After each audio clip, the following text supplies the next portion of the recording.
Good morning, lads. It's a beautiful Sunday morning, and Liverpool has won the game against Wolves. Another 3 points, and we climbed up to the fourth place in the table. And things look better. Things look better for sure. So let's analyze the game in brief. It was a game of two halves, to be honest. And in the first half, we were brilliant. Liverpool looked like they were on top, but in the second half, it was a bit terrible, to be honest. So let's look at the first half. Let's look at the good parts first. So in the game, we had total control in the first half, and the left side of our pitch looked really good with Wirtz, then Curtis Jones and Milos Kerkez combining together. Kerkez was bombing down on the left hand side, and Wirtz was coming inside, dragging the play wide at times, and also creating through the middle in that number 10 position. And the major reason for this, in my opinion, is the presence of Jeremy Frimpong and Federico Chiesa on the right hand side.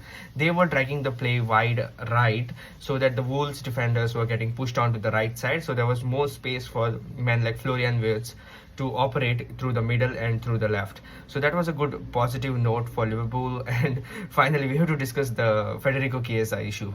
So there are a lot of people out here who are criticizing Federico Chiesa for not doing something extraordinary, for not giving an assist or not scoring a goal in the start that he got. But in my opinion, he has done as well as a player who is starting his first league game in 5 months can do. And you can't expect him to just come into the team for the first time and then start scoring goals like for crazy. And you can't expect that. If that is the benchmark that you're setting, then players like Gakpo, players like Salah, players like Alexander Isak, they should be nowhere close to the starting lineup, but they have been. So Federico Chiesa also deserves a chance. He deserves a run of games to prove himself. 60 minutes is not enough time to to analyze or to make a judgment on anyone's performance. The midfield, let's talk about the midfield. The midfield looked quite solid, to be honest, in the first half.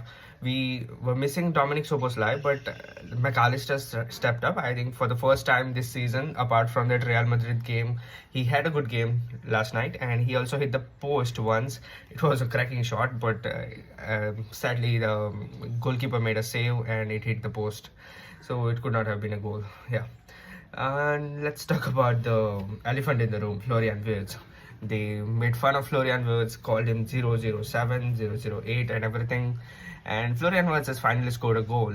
In my opinion, he is not a player that should be judged based on goals or assists. But if you are a fan of statistics, then you can take this one. He has finally scored a goal for Liverpool, and what a cracking goal it was.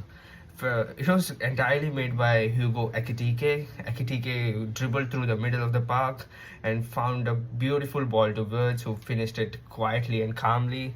And then Anfield erupted. Anfield roared to the max, and it felt like there was a mini earthquake coming on to Liverpool when Florian Wirtz scored that goal. The release was immense. He also looks stronger in possession. The ball possession that he was losing in the start of the season, that is not happening anymore. He is looking much stronger on possession, and the major positive that I want to talk about is that 4 games back, I said that Florian Wirtz had his best game in the Liverpool shirt. Then I repeated it 3 games back. Then I said the same thing 2 games back, and I said the same thing even last week. And today again, I'm saying that the game against Wolves was the best game that Florian Wirtz has had in a Liverpool shirt. So that means he's progressively getting better. He's getting better every game, and he's outperforming himself. So that is a major positive, that we are finally building a team around Florian Wirtz and not the likes of, you know who I'm talking about. Yeah. So let's talk about the second half. It was a drag. It was really exhausting to watch that half. We started on the back foot. I don't understand that. We were leading 2-0 against probably the worst team in the league, probably the worst team ever in the Premier League, not just this season. And we are starting on the back foot. That is something I don't understand. And that has a lot to do with Slot's mentality more than Slot's tactics. The tactics are weak, but the mentality is weaker. And he has kind of turned the doubters into the believers, but not our fans. He has turned the opposition fans from doubters to believers. Earlier, when the opposition used to come to Anfield, they used to be scared. They used to fear the crowd of Anfield. But right now, they are being given motivation. They are being given encouragement to go for the game, to go for it. Even if Liverpool are on top with 2 goals advantage, Wolves, the worst team in the league, believes that they can come back, and they did come back to an extent. They scored a goal from set piece, which we have been again terrible at set pieces this season. I don't understand what the set piece coach is doing in the training. And also our intensity looked really low in the second half, and we were faded.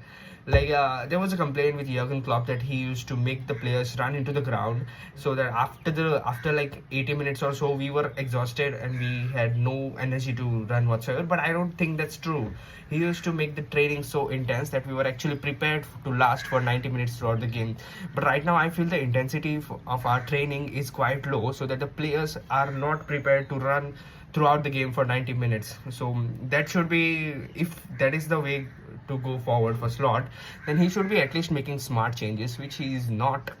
He is not rotating the squad properly. We have players like Chiesa, we have players like Rio and Gumoha, we have Wataru Endo, we had Harvey Elliott, which he might be having again after January, and we need to rotate the squad well and give chances to everyone to keep players fresh, to keep their legs fresh for 90 minutes. And one complaint I have is that when you are on top, then you need to finish the game. You can't leave the opposition unfinished. At 2-0, you need to go for the jugular and get the third goal instead of falling back and inviting pressure on, which only results in us conceding. That brings me to the centre-back issue. Konate has not been on top of his game. He has been better in the last 3 or 4 games, but there were moments yet again when he was suspect. There was another one where Conor Bradley bailed him out. Conor Bradley made a goal-saving, probably a game-saving intervention. Yeah, not just a goal-saving one. And if you look closely at the individuals at Liverpool, then you'll know that the individuals are not doing that badly. We are actually winning the games based on individual brilliance, but collectively as a whole, Liverpool have been poor. They have not been up to the mark, and that's on Arne Slot completely. So I think in the transfer market this time we might need to sign one centre back and one centre back in the summer maybe. So I would, in my opinion, go for Schlotterbeck and Mark Cahy. I don't know if it will happen, but we need a centre back to replace Konate in the summer and to back him up this year. Yes, left wing is also a problem. Cody Gakpo cannot be our starting left winger. And Federico Chiesa isn't being trusted by Arne Slot, but I'm hoping that he should be given run of games, but I'm not expecting that to happen.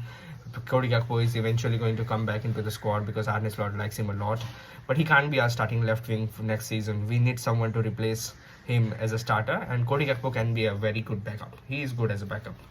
Also, I want to point out one player from the Wolves side. It was the guy, Mane. He gave me so many flashbacks, man. He was good. And also, seeing Mane light up at Anfield is not something that we are seeing for the first time, are we? Yeah.